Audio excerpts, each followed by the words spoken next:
right, welcome everybody to the December 2025 Dynamics 365 ERP edition of our community call. My name is Stephanie Cronin. I am probably an unfamiliar face to most of you. I'm new on the community experiences team here at Microsoft, and I'm actually the Power Platform evangelist, but I'm going to be filling in today for Lydia, who's on a very well-deserved holiday. And I'm super excited to be here and to kick things off. So just to kind of go through some of the administrative things that I'm sure you're all probably more familiar with than I am.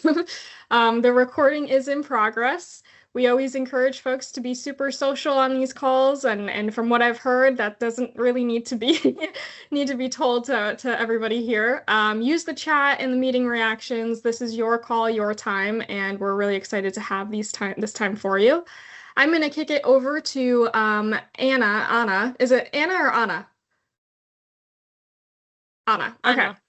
Sorry. Cool. I'm going to kick it over to Anna to talk about today's topics. Yes, good. Hi, everyone. Thank you so much for being here, all of you. It's awesome to have you, given that it's December and everyone wants to finish the year. But apparently we have people interested in listening to Laze and André, and of course Christian, I had no doubts, but Laze and André, yeah, it's always interesting. We do have two very interesting topics today. One that we haven't seen so far here in the call, that it's about the future of supply chain management with AI, of course, which at least myself, I have no idea. So I'm really looking forward to understand a bit more. And then, of course, we have by Christian, and then we have Laze and André speaking about a combination between ERP and AI. So they're going to bring us their light and hopefully, and and show us a little bit of fun. So I think that without further ado, Christian, if you want to take over the screen and introduce yourself for the rest of the people, you're very well known over here. At least the way that Laze greeted you, it seems like you were friends forever. But yeah, just please come off mute and proceed with your introduction. And if you have questions for the rest of the people that is here, please drop them in the chat, and then I will highlight them so we can get answers.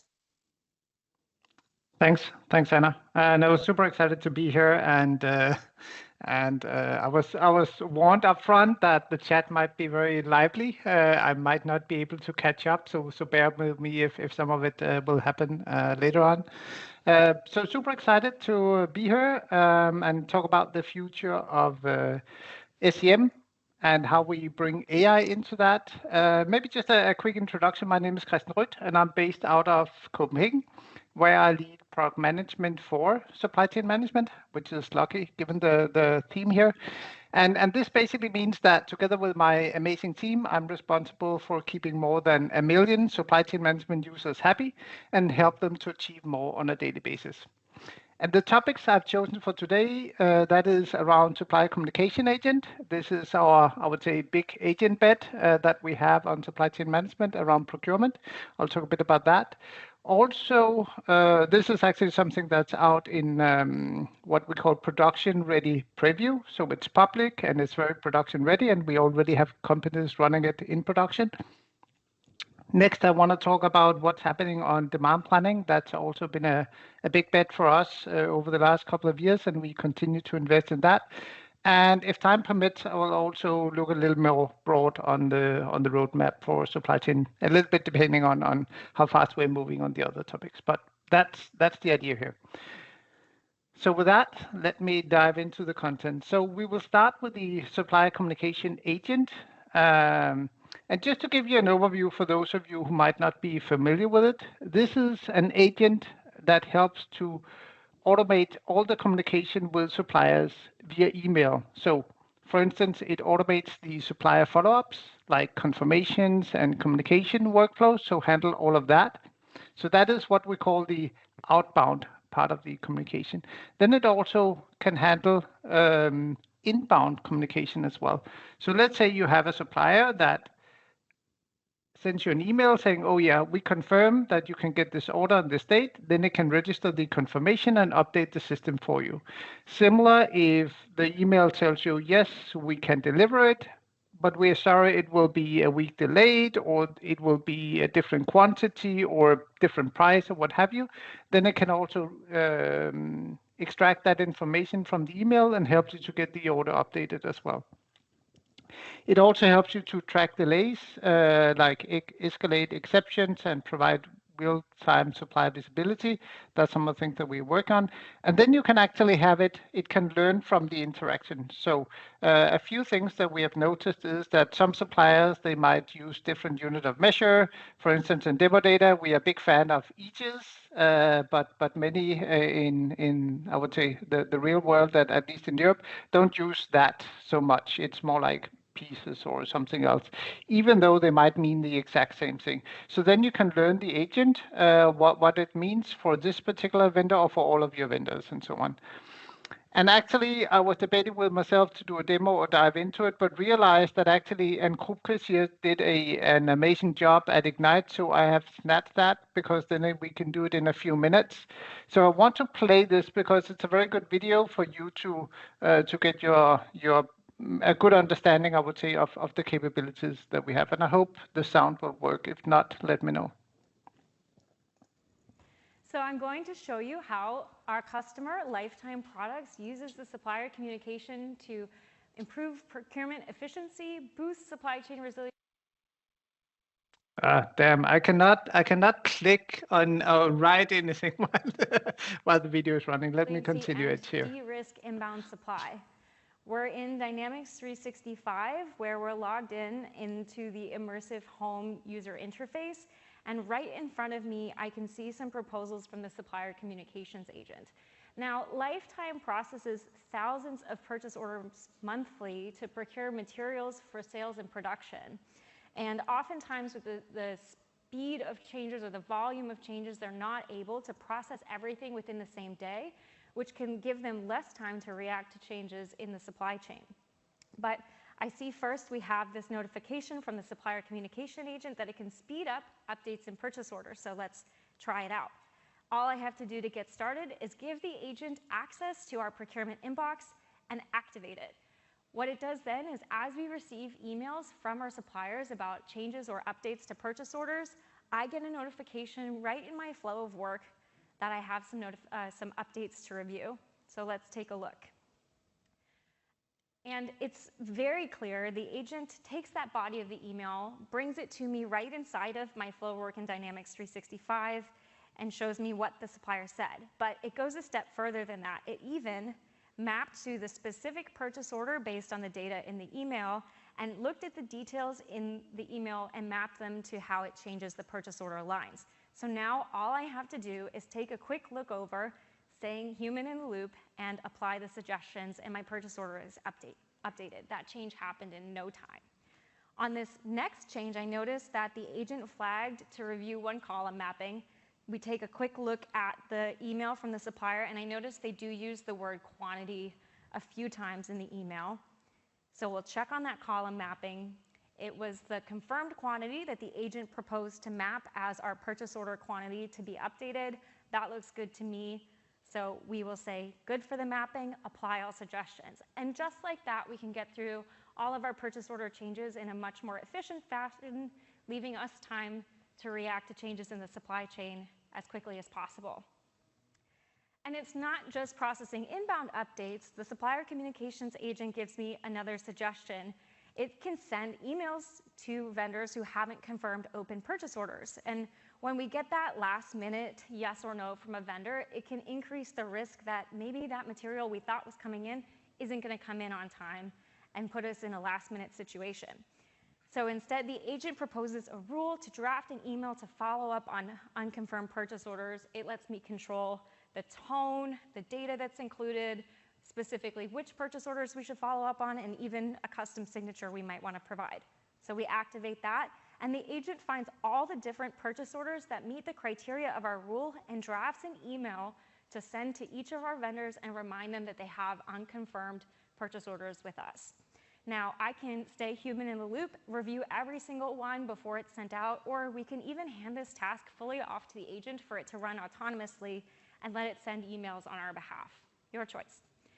As time goes on, I get to monitor the agent's activity. I can see that volume of emails received and followed up POs as it works, and the time savings that it's brought to me and my team. And it's not just monitoring the activity. We can control agents right within Dynamics 365. We can update the logic that they're using. We can turn rules on and off. I am staying in the driver's seat, which is really, really critical. So really quick, that's how we saw Lifetime use the Supplier Communications Agent to speed up purchase order updates, which increases your supply resilience, and we saw them de-risk inbound supply by proactively following up with vendors on unconfirmed supply orders. Awesome. So this was really an introduction to... I'm going to show you. Oh, she's really keen on showing it. So this was an introduction to what we're doing there. And one question I always get, that's why I added this slide here, that is around, okay, so what is the cost of this? The cost of using it is the Copilot Studio messages. And there are many variances of this, but of course there are two main scenarios. One is the outbound communication to suppliers. So that is like one agent action, and then we have the order update from suppliers. So that is when we are reading it. Then we have, that's more expensive. There we have 4 agent actions to read an email, and then 2 additional if you have attachments like PDFs. It can read PDF and images as well. So it's very common that you get a confirmation or changes in an email, and then it has PDF attachment where you actually have all the information listed that you need. So the agent can open the PDF and read through that and get the information from that as well. And here I've collected like a typical example where you send out a reminder. So that would be the 5 messages here. That is the message consumption. And then you retrieve an email with a PDF on it. So that is an additional 6 actions here, adding up to 35 messages. And they are currently at 1 cent each. So that would be like 35 cents for the full round here, where you send a notification to the supplier and you get an email back, and all of that is handled by the agent.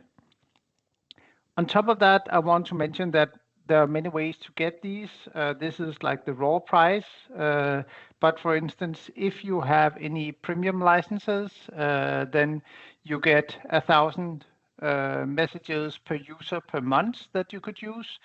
So for instance, if you already have, say, demand planning that I'm going to talk about next, you would have a minimum of 10 users. With that, you would also get 10,000 messages a month that you, for instance, could use on this agent. So there are different ways to get that as well. And if I move on here, so what does it look like, the future of our supplier communication agent? I foresee that we will rebrand it into what we call a procurement agent, and the supplier communication part will be a capability inside of this. This is the capability that handles the email communication, and this is what we currently have available and being used by many companies around the world in production-ready preview.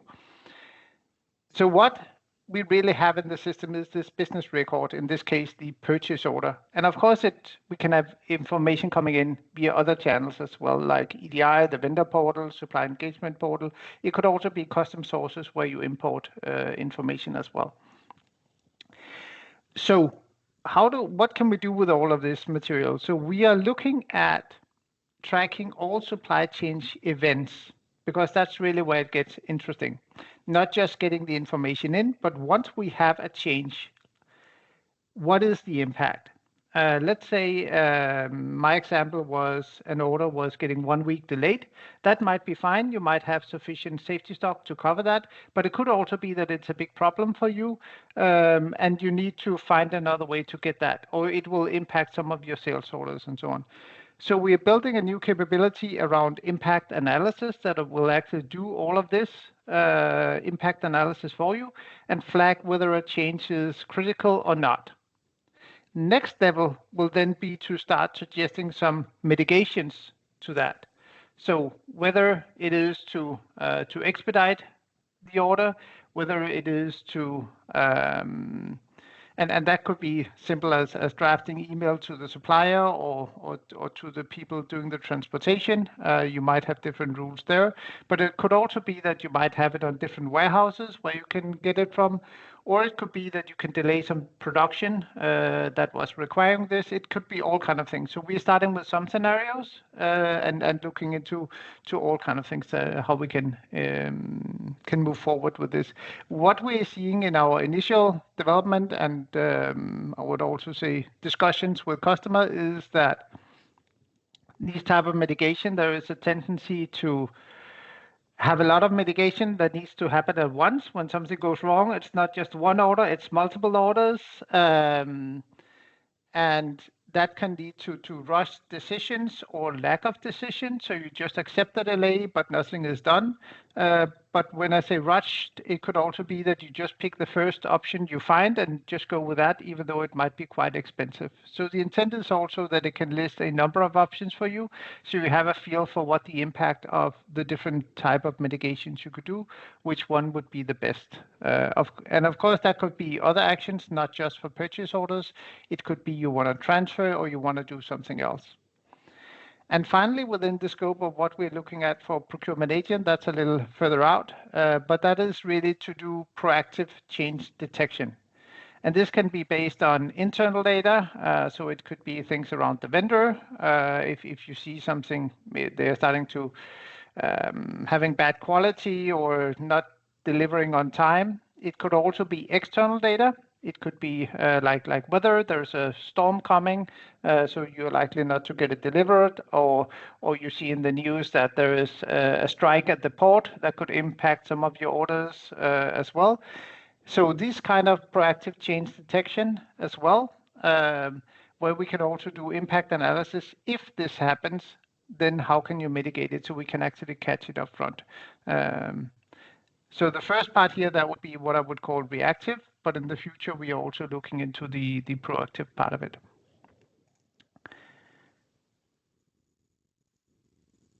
Any questions on procurement agent or supply communication agent before I move on to talk a bit about demand planning?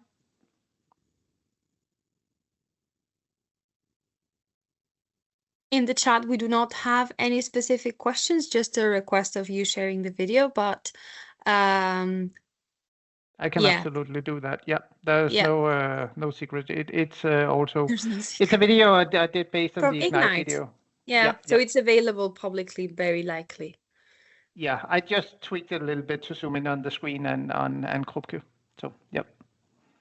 Good, perfect. Awesome. Then let's move on. Demand planning. So maybe a quick thumbs up. How many have heard about demand planning before, and for who is it? It's new.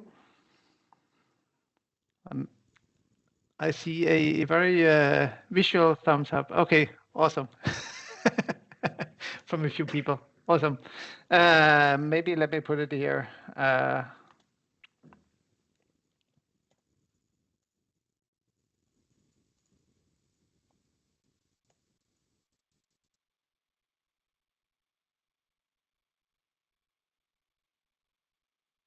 So now you can do thumbs up on either of my in the chat here. I didn't know about demand planning, or I did not know about demand planning. So it's something we put into GA April last year, and it's I would say the uptake have been very successful. Whoops, and I don't know what's going on here. Okay. So since we put it in there, we have seen a lot of companies actually uptaking it. And a thing about demand planning, which is really our new demand forecasting tool. It will be replacing what we have had in AX for quite some years inside of X++. This is a Power App that's fully integrated with F&O. And a few things that's quite unique with this from day one was that it had these AI-powered forecast models, including best fit. It has integrated collaboration via Teams, so you can actually chat about a forecast, and all of that will be stored in relation to the forecast. And you can do these updates of forecast at any levels, meaning you can zoom in and out of it as well.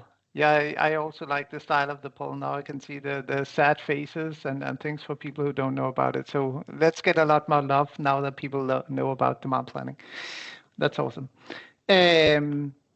And moving on here, so another thing that's also unique about it, that it was our first application that came out with co-pilots from day one. That was just around the time where we started to introduce that. And we actually have quite advanced co-pilots along with the demand planning capabilities where you can interact. And it's not just text, you can actually also get a lot of graphics, and I will show some of that. And actually, you can engage both to analyze the forecast, but also to view the output based on inquiries. So you can actually also ask it question and get input there. So let me just run another lot shorter video here on demand planning, just to give you a feel for the all-up capabilities for the few of you who have not seen it before. Demand planning in Dynamics 365 helps businesses forecast demand for new products with AI-powered accuracy. You can create custom rules to phase in new products and phase out old, and use the highly intuitive user interface to analyze and adjust the forecast. You can use Copilot to ask questions about key trends in your data month over month or year over year, instead of having to investigate every detail yourself. You can also use natural language to make updating the forecast a breeze. Copilot can run what-if analysis scenarios for campaign planning or other additional forecast factors, and propose changes to the forecast, which you can edit or accept. Analytical worksheets allow you to create views for your different stakeholders, using filters, aggregation, and conditional formatting to help them focus in on areas needing attention. With embedded Teams collaboration, version tracking, and commenting features, you can arrive smoothly at a single consensus plan for the whole organization. With the demand plan finalized, Dynamics 365 can incorporate the forecast into the master plan, creating purchase and production orders so you are ready to meet your customers' needs. So this was just to give you a quick feel for what it is in the product.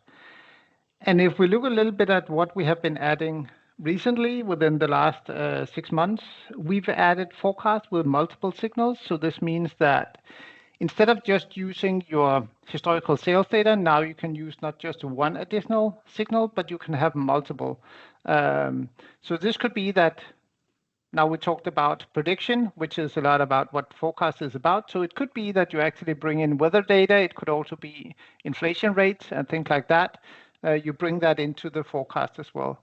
We also seen companies who start to add their price as a signal as well. So it doesn't have to be, you could say, external signals. It can also be internal signals. Where other customers that we worked with, they actually also looked at adding their competitors' price as well to the forecast to see how that actually impacted. So that's actually also quite kind of interesting. And then I talked about these insights that you're getting, and we have really enhanced on that. So these are screenshots from the current available versions out there. So you can see it can actually go in and do the signal correlation. So it can actually show you, and it will also have some text on exactly what it is. And it can also detect seasonality on its own. And the beauty here is you don't have to do anything. It will just detect the seasonality, and then it can actually have multiple seasonalities in the data, and will start to name it and group it and help you through all of that. So this is really powerful to have all these generative insights around your forecasting data.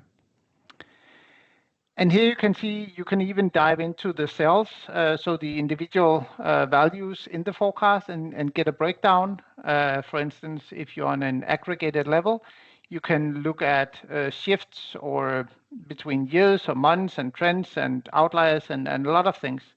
And basically here you will get like top indicators, top decliners, other increases or declines, and you will also see it visually displayed on the screen with just one click.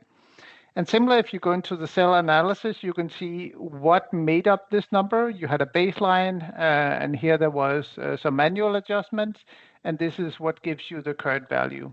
And you can also see it over time, including comments and so on, what was the adjustment made. And one thing about demand planning that I also want to mention is that it uses Power Query to get data in. So this means that you're not bound to F&O, so you can actually get data in from any other system. So we also have companies who have connected it with data from BC, from SAP, from Oracle, from all kind of systems, even from AX 2012. So you could use it even before you move to Dynamics. You could take AX 2012 data, put it in there, and start to do your forecast. And of course, similar when you export it, we have a native way of getting it to F&O, but you can get it to other systems as well if you prefer that. So it's really a powerful tool.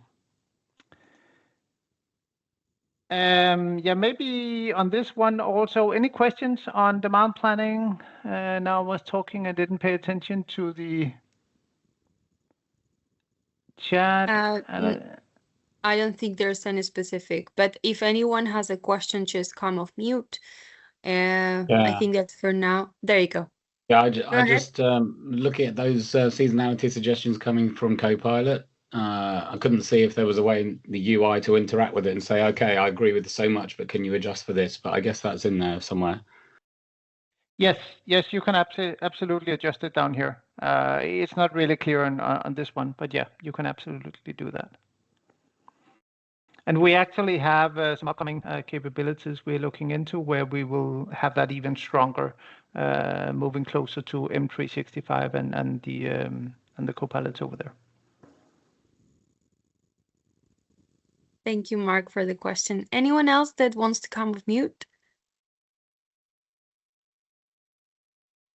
We'll take that as a no. So, yeah. Do I have a couple of more minutes, Anna? You have to negotiate with Laze and André, so okay, I'll be really quick here. So this is it's going to be a busy slide. You're seeing half of it now. This is like the roadmap, and this is what we have delivered or what's coming here later this month. So a lot of things around what I talked about with demand planning. On planning optimization, I want to mention that we have added support for lean, for dimensions, catch weight, and step consumption. This is something that GA'd back in October. On manufacturing side, a lot of new capabilities came out. Advanced quality management, that's a big one. Acceptance sampling related to that, another big one that came out in. And these 45, 46, that is 10.045 and 10.046, the version numbers it's referring to. We also have test instrument calibration. On the distribution side with warehouse, the warehouse mobile app, we moved to React Native, and that's out on this V4, which we're seeing a lot better performance, a lot of new capabilities, including fun things like you can actually have your own sound theme, which have been surprisingly well received by people on the floor. So you are not bound to like standard bing and ding sounds. You can have like animal sounds or farting sounds or whatever you want. And it's been, yeah, it looks like based on feedback that it's cheered up quite a few people on the warehouse floor. So that was kind of interesting. Then we had a lot around mobile packing enhancements in the mobile app as well. So now we allow workers to move around while they perform the packing activities. So they're not bound to that. They can actually do other things as well. This automatic delivery reminder for partly shipped VMS orders, that's out in preview now. And if we look at the warehouse only mode, this is where you enable warehouse without the remaining part of F&O, so you can actually enable it in a warehouse-only mode and get all of these capabilities as well. On the trade side, I talked a bit about what we're doing on Supplier Communication Agent, and here we have lately added improvement for workflows on the order. We have unified pricing management in GA now. We have product search with external item IDs, a lot of performance improvements, and also creation of sales orders directly from the home screen. And if I quickly look into the future, we have a lot more on the unified pricing. We have introduction of Copilot with demand planning. That's what I talked about, moving closer to M365 with the MCP server. Planning optimization, which is our MRP master planning, that will be available for people in China on the Mooncake. And related to planning optimization, we're also making some improvements to the capable to promise related to actually holding the date, so we are not changing that later on. On manufacturing, a lot of improvements around the quality management here, as you can see, and also we plan to have traceability out in GA. That's coming out in preview towards the end of the year here. Then something new that actually Georg, he posted about it yesterday. Something new, we have a big investment around rental management. So we hope to have that out in preview later next year. And with that, also some asset management mobile app as a sample app. So we will update it to be a sample app as well. On the warehouse side, on the distribution here, a lot of good improvements coming out. I don't want to go through all of that.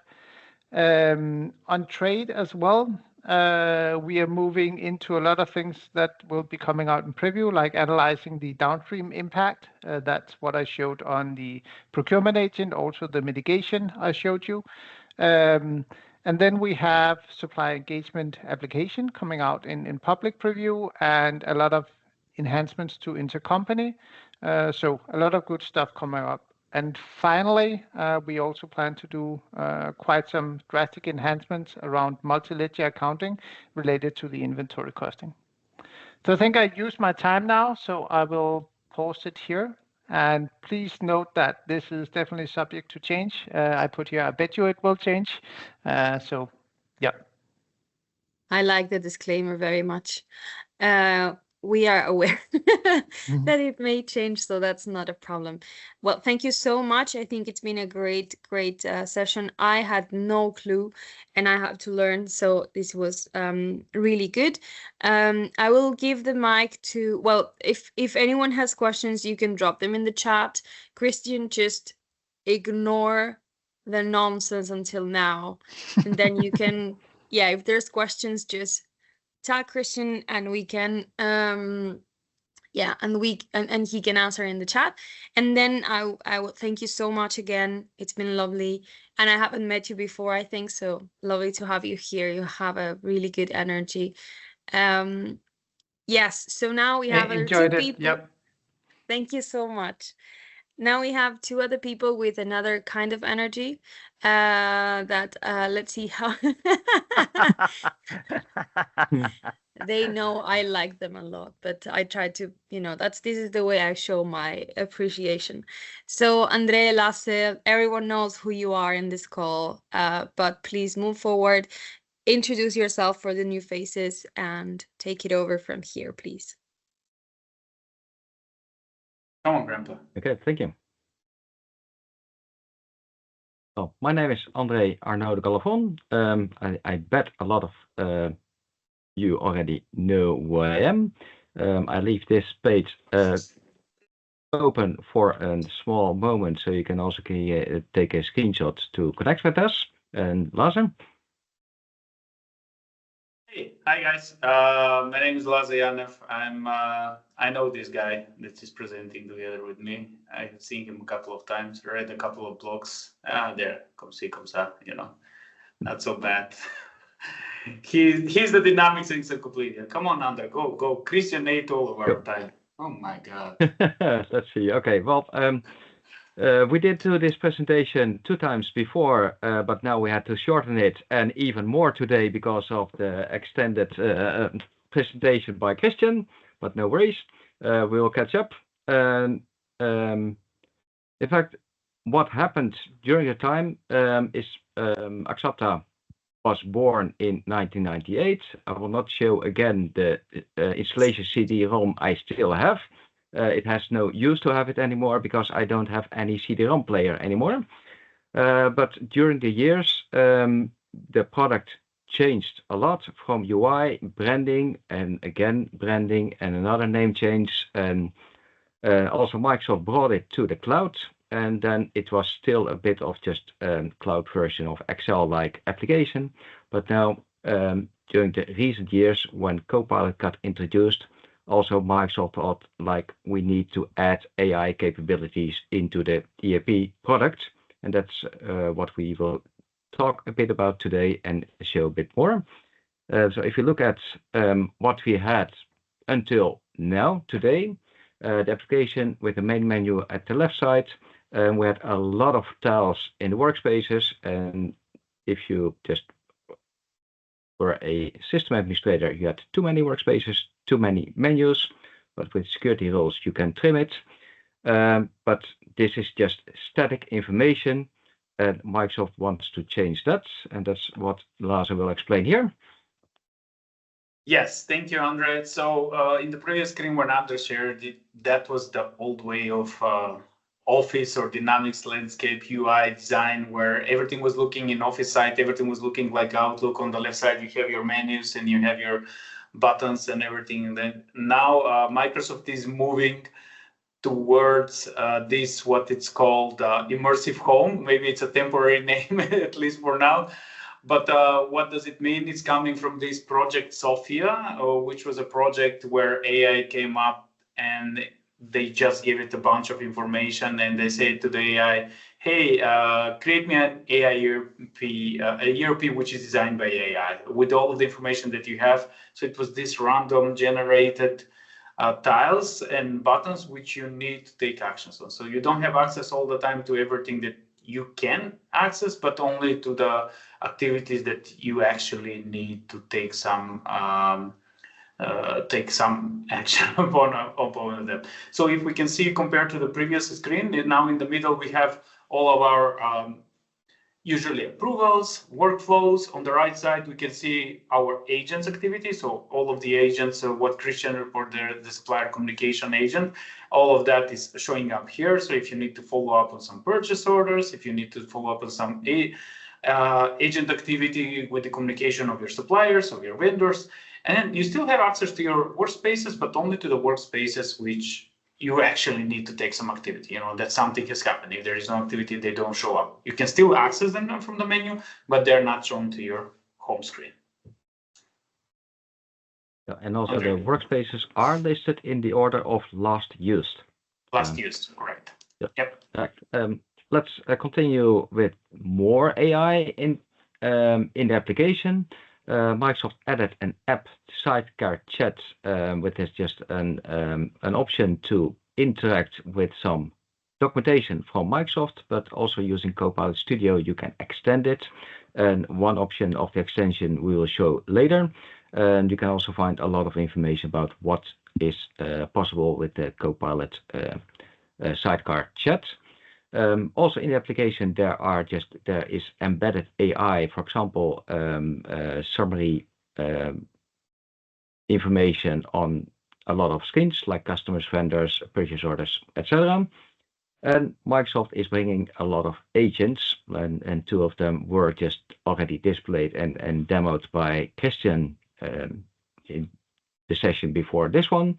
And just separately from the application, there's an option also to interact with Dynamics 365 data, or even the application now with the new MCP server, which we'll also talk about in a few minutes.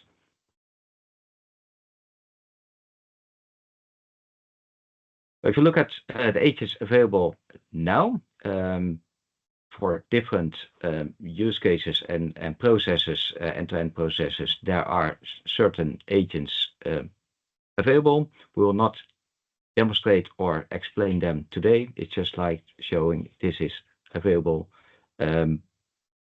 Ensure you get also hold of it and try it out. to see actually how it can help your business, and it might also give ideas to maybe create some custom agents or some autonomous agents.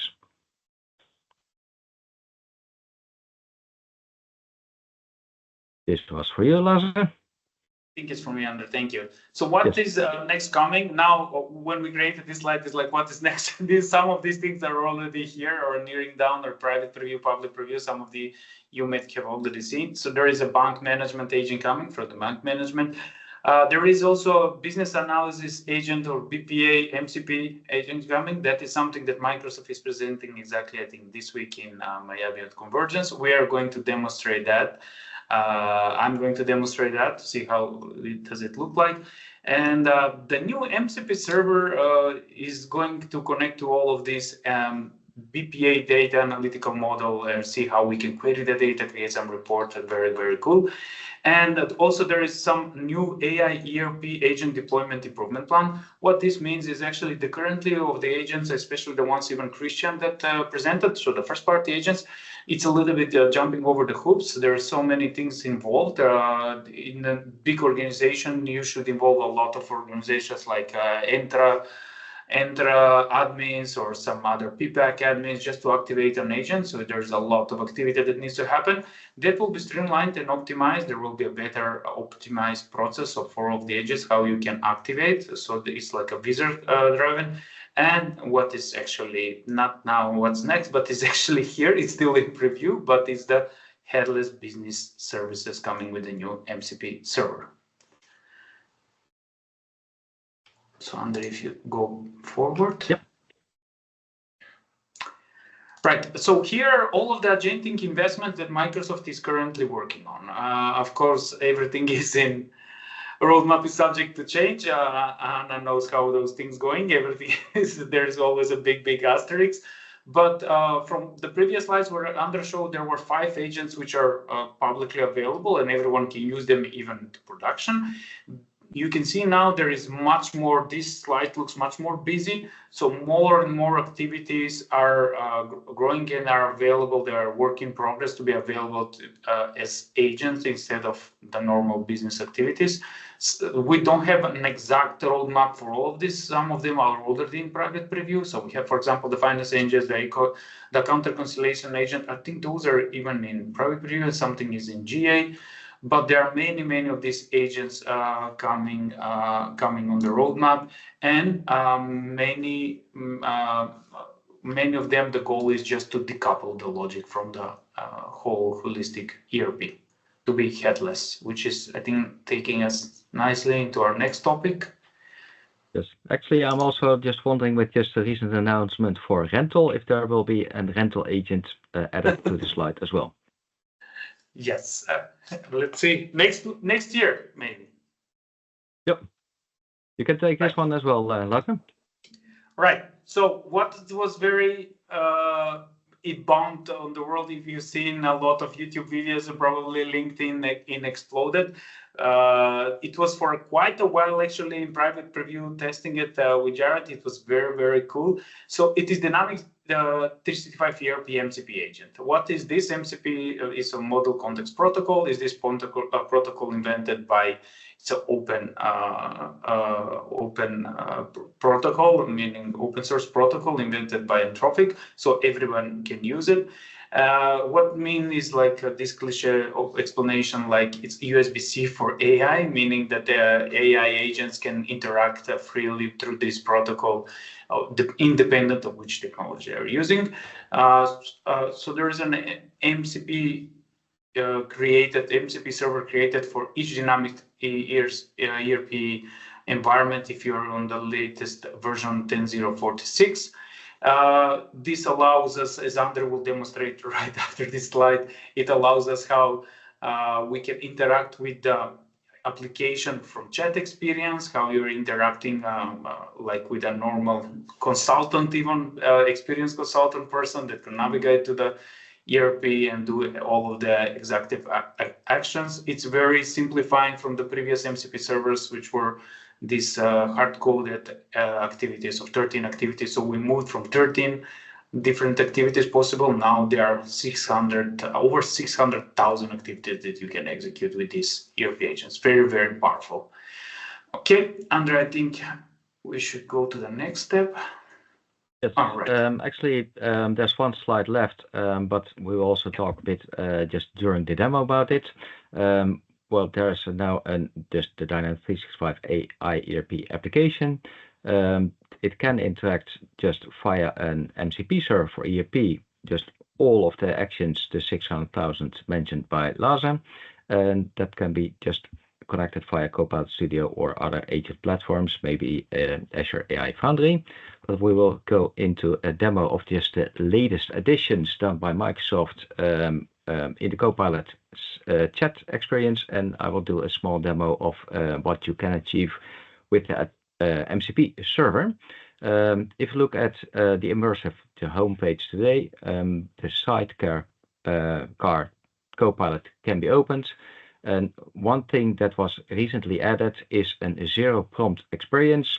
Usually you can ask a question and type in your natural language, and with a zero prompt you can already predefine some common topics, and then the user can only just click on, for example, the time entry, and then it will just working on it. And the first time it has an issue, but the second time usually it worked. But let's see. But what you can do is then, for example, also for the released products, make a deviation on this one, where if you open the Copilot sidecar starting from this screen, maybe the first question you have, what is the on hand for the current selected product?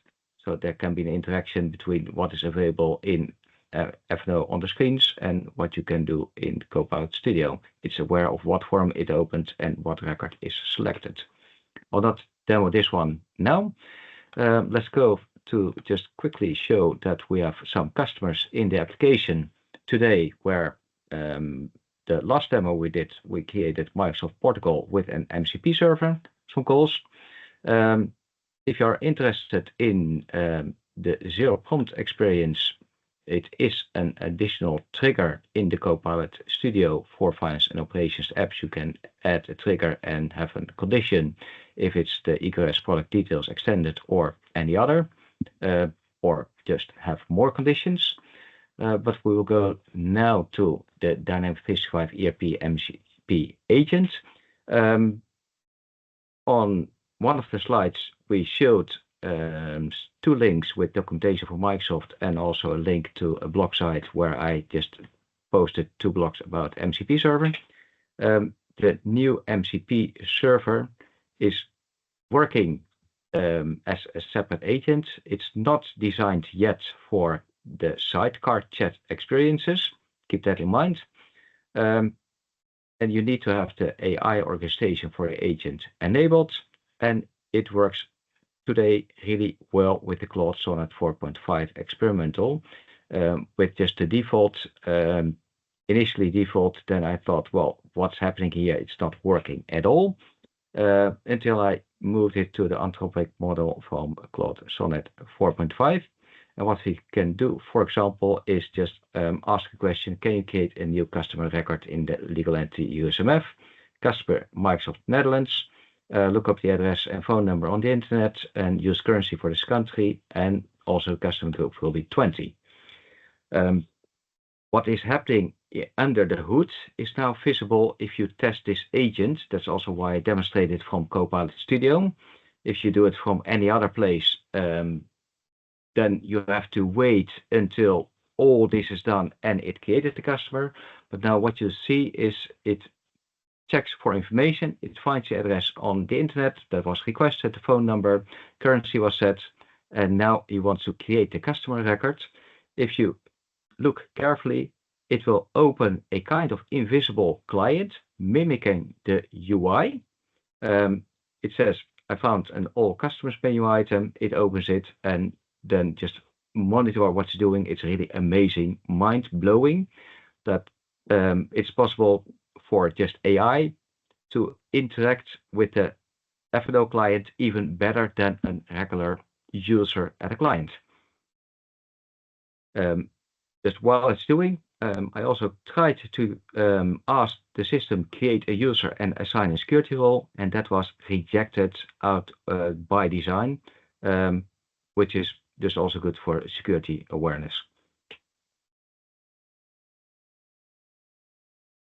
So, André, while you're waiting for your agent, maybe I can start in explaining about the BPA agent, and we can switch back, or you think this will finish in a minute? It will be finished quite soon. Okay. Actually, yeah, it tries to find some. It tried to just enter some details, and what you see now also, I did not provide anything about a customer account to use. There's a manual numbering in the system, and he found a pattern that it was using a country with a sequence number. So he thought like, let's create the first Dutch customer in this environment. Now the customer is created. If we refresh the screen, you see now Microsoft Netherlands is added with all of the details asked in the system. What is also cool here, you can say also find the appropriate customer group for that customer and assign that customer. So you don't have even to specify it. So it will look online, and if it's a store, it will say, is this a wholesale? Is this a small wholesaler or whatever it is? And we'll try to associate even automatically a customer group. So it's, yeah, it's a junior consultant, maybe even more. Yes, I'll stop sharing, then you can take over, Laze, for your demo. Thank you, André. I appreciate it. Let's try this now. Let me know when you can see. Can you see my screen or not yet? Not yet. No, and remember you have 6 minutes, Laze. Of course. Yes. Always. Yes, Of course. always. Thank you, Never Anna. gonna end in Thank 6 you. minutes. It's but- always on me, Anna. Yeah, he Don't had worry, 6, but he will take 16. No worries. See, I put my Santa shirt for this occasion, Anna, so that everybody can feel so special. I have the belly, so I say, what the hell? Just join it. So I will present about the BPA MCP server. I have talked so much about BPA. Probably some people are already rolling their eyes. But this is the normal BPA server. So we can see here that we have some transaction. It's a Contoso environment.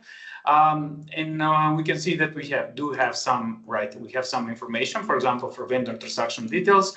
There is not a lot of stuff here. There is just one legal entity, hint, who finds it. Tell me, please. There is something hiding here coming up very soon. There's a lot of data, of course, that the BPA is doing. It is synchronizing at the moment with your F&O environment twice in a day. But what we're trying to do is actually, I will not use Copilot Studio intentionally, because what we're presenting on one of the slides is that the MCP servers, they don't have to be. They can be connected to Copilot Studio, but you don't have to use them.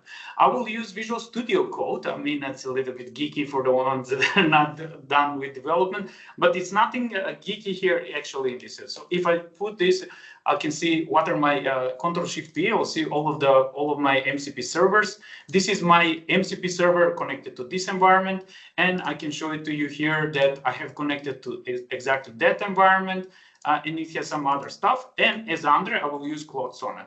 Now, what I can do, I can ask it. Oh God damn it! I can ask, for example, I have some pre-prepared questions. Don't mind me. So I can ask, for example, what ERP analytics tables do I have access to? Maybe I can zoom in a little bit if this is too small. Is it better now? Yeah. So it will ask, what ERP analytics table do I have access to?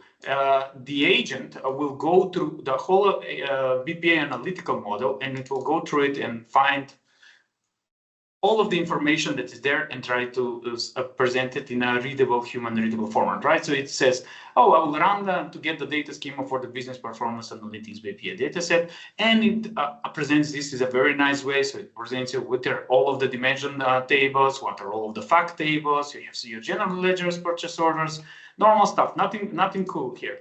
But what I can say is, what if you show me my top performing vendors by cost and reliability? Now it has to do something more complex, right? It cannot just go and see what is the data set. It needs to realize what exactly data it needs, to create some kind of a query and list that data after from the results listed for the users.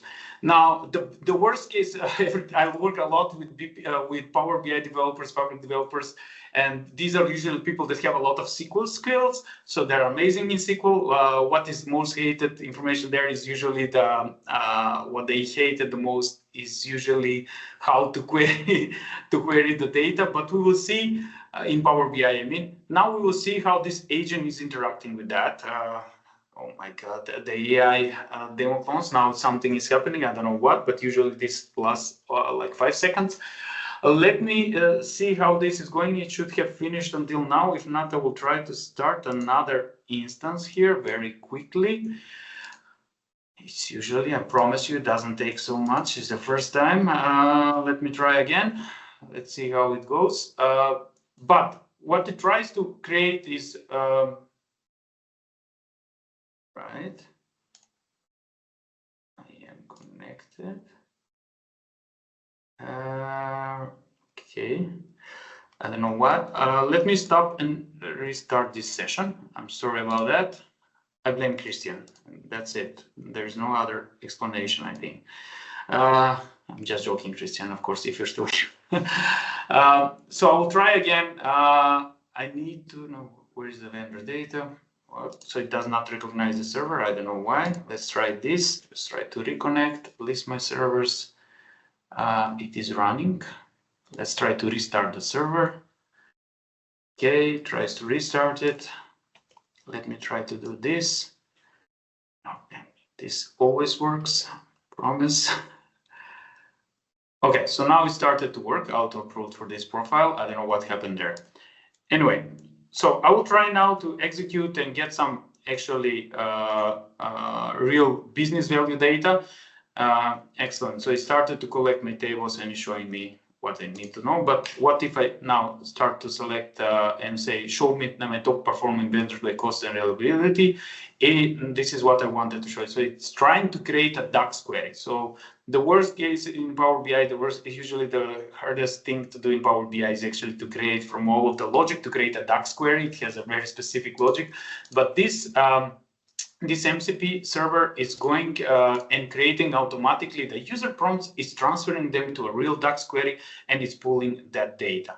Now, if I want to create something better, I can go and I will just move actually to my last demo because I'm already over time, I think. I will say, show me my top performing in euros. I did not say it here vendors, but I will say also not only that, but create an interactive HTML report with filters, insert the Microsoft logo in it.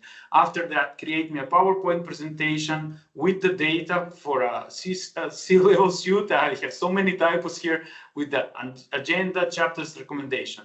So it's not only querying this data, but I'm trying to present the data somewhere. What usually business comes to is they say, hey, these reports, which are, let's say, the PPA reports out of the box from Microsoft, they're okay, but they're not really suitable for me. I want to filter this data. I don't know how to filter this data, but I can explain what I need. So if you explain to the BPA MCP, it will understand you. It will create a specific query for you. It can present you the data. If you're satisfied with it, you need to have better prompts and maybe a couple of interaction. Then it will generate, it will filter all the data, it will present it in a user readable format. And if that is okay, then it can create a full HTML report. If you see here, I said, create me this report in euros, because all of the data that we showed here was actually US dollars. It will go online and convert all of those values in euros and then create with these comprehensive reports. Now, it takes a while. It's asynchronous process, but it's actually not so bad. And while this is happening, maybe we can go here and see what are our vendor transactions details. Give me a second. So, right, I can go here and see all of my vendors. I can see that everything is in dollars. Whoa. Okay, did I expand that? Come on. It asked me if I should allow it to run the Python command. Now, because I've told it to create this HTML report, oh, it has actually created it already. Now I'm waiting for it to create it. So now it is creating also the PowerPoint presentation using another Python script. So what it usually happens is we missed some of these queries, but it will try to create an activity. For example, if something that you don't have in your report, it will try to create that activity. If it doesn't have a package, for example, it needs some package for it, it will go online, it will get that package, install it for you in a special Python environment, and execute it. Okay, now it is creating the vendor presentation. We can see very named create vendor presentation Python. And now it's starting and it's in opening my HTML presentation. Here it is. So I have all of my vendors, I have all of my filters and times. I can see all of these details with nicely colors. I can see my Microsoft logo here, and also all of the colors on this presentation are very Microsoftly. I don't have a lot of information in this specific environment. That's why it's so much a small scope. But if I try to search for something, for example, it will see that the filter is actually working, because if I search ASME, it is there. But if I try to type something else, it will say that it's unfiltered. Let me now show you the presentation that it created. Okay, this doesn't look very nicely now, but I should create a better prompt. But it did create, and listen to me, it says, these are the executive summaries, this is agenda for this presentation, these are the vendor performance overviews, what are the cost analyses, reliability metrics, what are the risk assessments, what are the recommendations, and also the action plans for the next 30 days, for 6 months, for 1 year, what you should do, what are the conclusions in this presentation, what are the key takeaways, and then it will just say questions. So there's a lot of things happening that you can do with just a simple prompt. My prompt was not very complex. I have to share that. But if you start to prompt and create better filtering information, you will get much better results. This is actually coming, I think by the end of the month, it will go in public preview so everyone can test it in their BPA environments. I know we're over time, so I skipped a lot of stuff. We do our overtime, but it doesn't matter because it's a delight to listen to you always. Oh. Right. I would create a card, but I don't know how. No, but both of you, thank you so much. I know that this session could be huge, much longer, but still we have to, we had to cut it short. I just wanted to say thank you to you and to the speakers, and to Christian as well. And of course, it's a given, right? That I'm thanking you. We do have a lot of things that we didn't cover, but they're in the chat. And I think, Stephanie, I don't want to take over what you wanted to say, but feel free to jump in case you wanted to add something else that I didn't said so far. Yeah, thanks, Anna. Thanks everybody for joining. I just want to wish everybody a very happy holidays. And as Anna mentioned, all of our closing remarks are in the chat. The only thing I want to call out is our Season of Giving Solutions campaign. If you're an active member of our community, respond to any of the questions that are posted, and at least one verified solution or answer will get you a badge for our Season of Giving campaign. So you can get the details of that in the chat message, along with all of the different events that are going on in our Linktree link. So thanks everybody, and I hope you have a happy holidays. Thank you, everyone. Thank Great you, job, Dwayne, everyone. Stephanie. Thank Thank you. you Yeah, so thank you. much for being here. Lots of you. love Appreciate to y'all. everyone. Thank Happy you. holidays. Bye-bye. Okay. Great work. See you next year. Bye bye. Bye. See you next year.